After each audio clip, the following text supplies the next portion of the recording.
Oh boy, this was quite a game. Here we have a ranked Thresh top game, and this is proof that you don't need to be winning to win.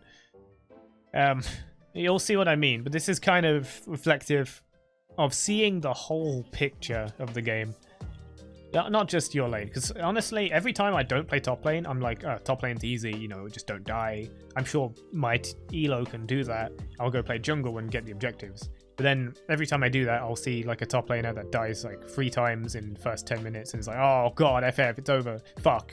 And I've been there, I understand, but keep a level head and see the whole game for what it is. We're going to go ahead, auto attack this guy. We've got press the attack, which is why we wanted to pop that, get the early damage. Press the attack is really nice at giving some early burst to Thresh that you don't have access to by default. You can also play Quinn to get more offensive benefits, so you're kind of skirting between...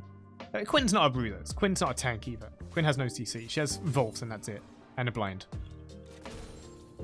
And really good robes, but you know, don't let that distract you from the fact that Thresh does, he gets armor. Yeah, that's our excuse. Okay, anyway, just kind of letting it freeze, taking these barrels from poor old Gangplank. He's going to push it up. Apparently, Amumu was disconnected. We're going to go ahead and get this. We're going to get the hook, but then I hook a little too early. He does orange the hook instead of the fear. But that's okay. He's still pushing towards me. I missed nothing from it, and only Gangplank suffers. As he is now low, he's like eating oranges to survive. And we get the first kill in the mid lane, and another kill in the bot lane. It's a good thing that the mid lane took it, as it is first blood bonus. We'd rather have that on a mid laner than a support. So these days, what is the difference? Getting 10G from good old Gangplank, although I do get a little bit feisty and take a barrel hit there. Okay, now we got a gank coming in. I'm an idiot and I missed the hook. That's okay. He doesn't have anything to prevent fear now. We've ghosted. Nocturne fear coming in. We got the ignite coming in. We got what was that? Little lantern shield and just extra auto attack damage. Very nice stuff. Take the CS, do some turret damage. It's just gone 5 minutes, so it's okay to do this. He doesn't have teleport either, because people don't take that anymore. We get some turret damage, then recall.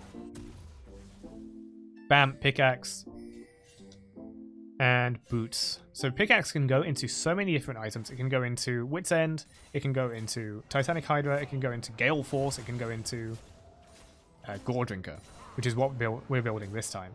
It's a bit silly of me to experiment with Gore Drinker, even though I know, like, every time I think about it, oh, Omnivamp, health, AD, it's got the stats. It's got all the stats you could possibly want. Ability haste too, and ability haste passive, that's nice.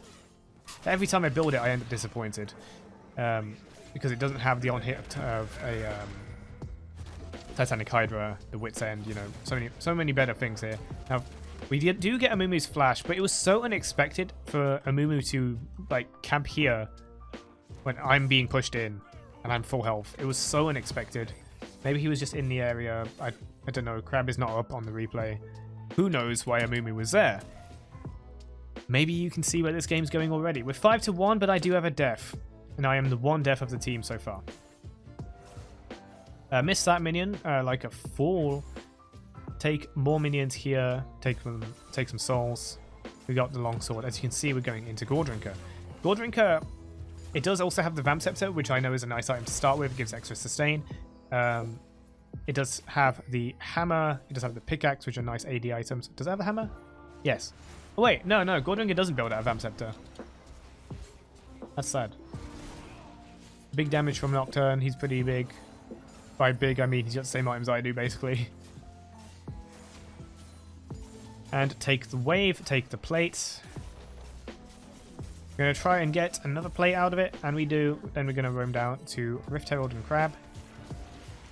Call it, take it. Gangplank is here, but what's he going to do? Absolutely nothing, that's what he's going to do. And as he tries to get it, I'm going to go ahead and ghost in on him and take the kill. Now, unfortunately, we have a stunned Nocturne, I think by LeBlanc, in a Gangplank ultimate with an Ignite and also LeBlanc. So, Nocturne will die, and also, he forgot to pick up the Herald. But that's okay. So, we would actually have top tower by now if we did get Herald. So that was a bit crap. And could be part of the reason why my misfortune in top lane will continue. It's okay for now, but we've got Gore Drinker. That does give us some wave clear. It gives us the Omnivamp, which is a very nice stat on Thresh. It's just really hard to get. Ravenous Hunter was easily the best way to get it before. Ravenous Hunter, the rune, but that got removed. Anyway, we're going for this Gangplank because he's just extending into our wave, which is slightly suspicious, but I think he'll be alright. It's whatever. Will Amumu come back? I don't know. We currently have 2 dragons. Now, I'm going to get killed here by the Amumu. Kind of camping, but I also kind of, you know, that time I definitely pushed into it. So good job, Amumu.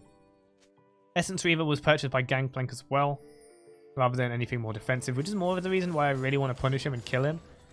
And this time I'm getting fucking annoyed. I'm just like, I'm going to kill you this time, boy. But now LeBlanc is here. There was plenty of missing things, but LeBlanc roaming lost her a turret. That's what I mean about seeing the big picture. Gangplank is going to be able to get a play out of this, and that's fine. Like, compared to our mid laner opening the enemy lane being 4-1, it's fucking great. The enemies are just trying to claw at whatever, and Gangplank's even going to push forward and get killed for some reason because he wanted that plate. He wanted to punish. It doesn't work like that, I'm afraid. Anyway, keep a cool head. It's weird. It's targeted bullying at this point, but it's completely fine. Once again, we go in mid to top lane. We're going to push it forward because Gangplank died. Going to hit his barrels, unfortunately take a hit again. Amumu is bot lane this time. We can confirm Amumu isn't here. So we're going to go ahead and continue harassing and pushing. Harassing him in the tower because what can he do about it? He can use barrels. Going to camp. He is an orange. For fun. Land the hook. Because the orange, we can commit to the ultimate combo. There's a barrel there. For some reason, I was about to call it a Krug. Now we can push the tower, take the tower, and all is good in the world. Nocturne's going to take some tower shots, which is a little bit unfortunate. I want to take that. They sweep it. Vel'Koz is coming up for it as well. So this time we're going to get this Herald. The enemy team is looking bot lane because our bot lane is absolutely kicking ass right now against the Brand Fiddlesticks bot, by the way. Weird game. For full disclosure, yeah, this is about silver. I think I'm silver 2 and my... Okay, this is when I just started losing my shit. I want to see the replay. Like, I want to turn, like, all vision on. Look at this guy! He swept it. There's no one in top lane. It's currently pushed with a cannon. And he's still... Like, let's go to red team vision. And he just starts fucking camping. He's just like, oh, I'm waiting. We take the Herald, and then I walk up, and he's like, alright, get this guy. And you know what? It works. Vel'Koz is gone, and that's fine. He does not need to, you know, try to do shit here if he wants. He does burn a flash because he's trying shit. Good thing is, we do have vision on the blank bot, so he's not going to die from this without trying, basically. But I was just like, why? From my perspective, it looks like he was there the whole time, instead of warding this or checking it, or... Obviously, he's a jungler, he's got sweeper, what could he do? You're not allowed to buy wards anymore. But again, the whole picture. Our bot lane's kicking ass, our jungler's down there kicking ass, and Blanca's down there. Yeah, whatever, I'm the tank. I've said this before, top lane deaths barely matter. Push up again. This time, no, I'm not going to push further. I'm going to recall. I don't even have a turret anymore. Until I know where Amumu is, fuck that. However, mark the words I just said. As I camp greedily for Gangplank, because I know he's pushing up. He does get spooked by the Nocturne ultimate. So I just decided to wave clear it. And then... He's there. He didn't even take blue buff. Like, look, he doesn't have blue buff. You'd think he'd be doing this. No. He is not on blue buff. He's just chilling. But it's at this point you can see that Amumu might be trolling because we're literally pushing an inhibitor right now. Their team is like going crazy. They're like, what the fuck? Defend, please. And someone is pinging this like, oh, don't worry, guys. We'll get an inhibitor too. What is this game? Why? And games happen like this. You can say, oh, this is just a low thing. No, people fucking lose their shit. I don't know if Amumu is like trolling on purpose. He's like, oh, fuck these guys. I don't like bot lane called me names or they said jungle diff. I'm only gonna gank top now. That happens in every fucking elo apparently. So I've heard. Like, you can see, like, people get so mad at so many different things. And you know what? Even if it doesn't happen at high elo, you better be ready to deal with this if placements put you lower. Because that's just what happens. Like, I can't be fucking bothered with this shit. That's why I am in silver. Sometimes I'm like, okay, you know what? I'm gonna play ranked. I'm gonna grind this. And then I play like 1 or 2 games. I'm like, alright, I'm done. No more. I'm going back to normal games. Enemy team surrenders. They were done at 20 minutes. So just because you're a top laner and you're being fucked, the top lane is just dying, don't worry about it.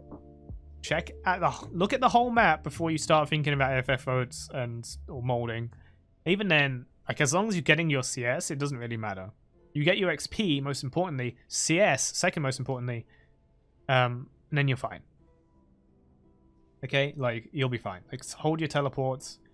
If you need to, I was gonna say bad advice. You said I was gonna say ghost to lane. Probably don't do that unless it's like very, like, you really know what you're doing and you know you need that, and you aren't gonna need it to, you know, get out of there, and you don't have teleport. Anyway, hope you enjoyed this weird game. I'm feeling like, because it's second channel, it's like back in the day where I just have like, oh, that game was semi-interesting. I can turn that into a video. Nowadays, that would clog up the main channel. It's like we got half the audience waiting for before the rework, and then it's like, oh, hey, here's a replay of this uneventful game. I don't feel comfortable doing that. And I felt guilty when I published too many replays, or even like 1 replay. I don't want to do that anymore. It's much more freeing to do it on the second channel, and hopefully we can get some of the audience over here with these. Hope you enjoyed anyway, and I'll see you in the next one. Bye bye.